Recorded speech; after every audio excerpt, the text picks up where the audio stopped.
ירושלים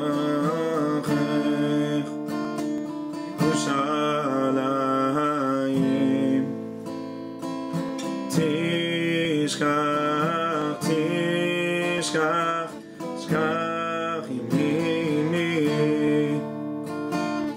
אם אשכחך ירושלים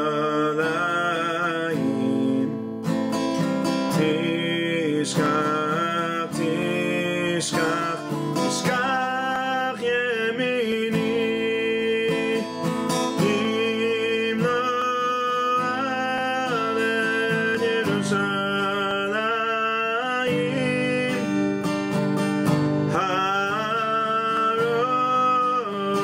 הרוסים חתי לא אעלה ירושלים הרוסים חתי.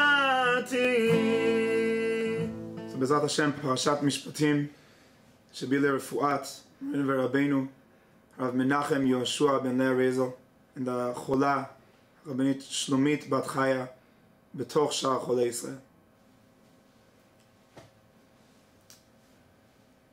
When we enter into Parashat Mishpatim, we enter into the first parsha, maybe in the history of Am Yisrael or of the world, that it's not stories, it's not ideas, not so even so spiritual. It comes down to an eved, it comes down to the way people treat their parents. And Rashi has the most amazing idea in the first Rashi of the parsha. So Rashi says, "Ve'ele hamishpatim, kol makom shene'emar ele pasal et harishonim." Anywhere it says the word ele, it's to separate between the story before and the story that's happening now. Ve'ele mosif al harishonim. When it says ve'ele and it has a vav before the ele, it's to do the exact opposite and say there's a connection between these two parashot. So why? Says Rashi, Ma harishonim mesinai af elu mesinai. Says Rashi, you have to understand that Ma'amad Har Sinai had two parts that connect to one. Parashat Yitro, we see God, we hear God, we feel God. And here we start dealing with these nitty gritty, not so important, looks like, I'd rather not speak about it. It says Rashi, Ve'ele. That spirituality of Yitro and that physicality of Mishpatim are combined in one. But Rashi does not end here.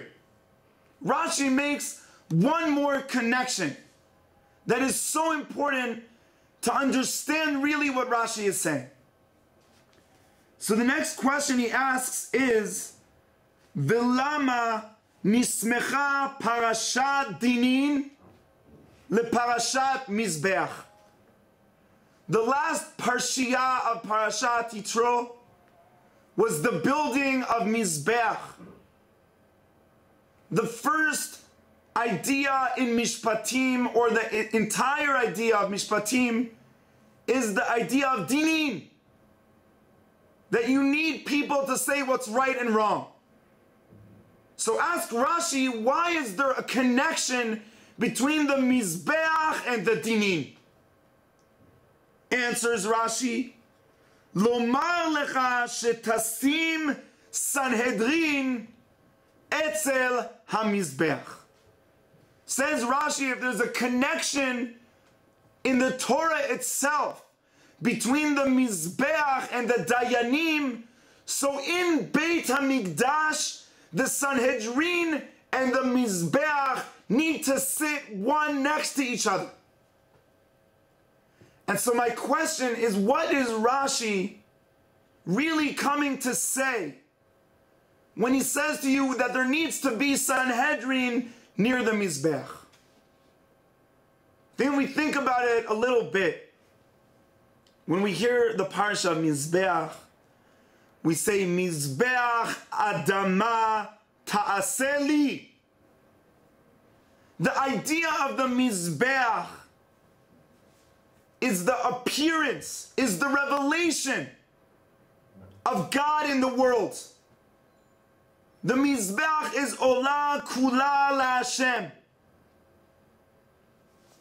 And the Sanhedrin are the people that deal with a physical, difficult, bad, not so clear world. And I think the Mizbeach is the incredible full picture of a perfect world. And the Sanhedrin says, wait, but it's not perfect. The reality isn't perfect. Not everything is fixed. Not everything is a dream. Not everything is the right way. Says Rashi, they need to be next to each other. Now I want to understand this idea through the Sefat Emet and through 15 words in Masechet Brachot. So says the Sefat Emet in 1882. He brings Rashi, Ve'ele mosif al inyan rishon, ma harishonim mesinai. Ha'inyan, Diyesh mitzvot sheben adam lamakom. Vehu aseret hadibrot. Veyesh ben adam lechavero, vehu mishpatim. Sefat Emet says something incredible. He says that Parashat Yitro, the Aseret Hadibrot, are Ben Adam Lamakom. But every one of us know that Aseret Hadibrot are divided into two. There are 5 Ben Adam Lamakom, and there are 5 Ben Adam Lechavero. So how is the Sefat Emet saying that Aseret Hadibrot Ben Adam Lamakom, Parashat Mishpatim Adam Lechavero? But Hashem is Emet. Hashem is perfect. We don't see anything go wrong in Parashat Yitro. Yeah, there's lo ta'aseh, but we didn't see someone kill, we didn't see someone steal, we didn't see someone hit. So that's the ideal world. Ben Adam LaMakom is the world where everything is ideally perfect. It's the dream world. And Parashat Mishpatim is where from the beginning with an Eved and with a Shifcha and with Retzach, from the beginning until the end of Mishpatim, it's all things that didn't work out. It's all the pictures, all the dreams that we thought would happen that didn't. Says the Sefat Emet, Ve'ele. You have to understand the fact that the reality does not 100% reflect the dream, does not mean the dream stopped.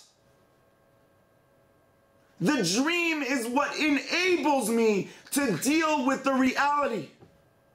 But the true dream is not on the Ma'amad Har Sinai, separated from the world. The true dream is only if you understand that the reality is the dream.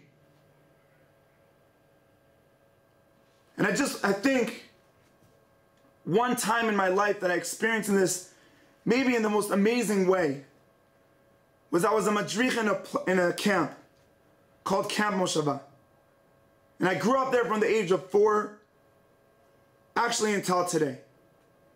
When I was 18, it was my last summer being a counselor in the camp before I went into the army.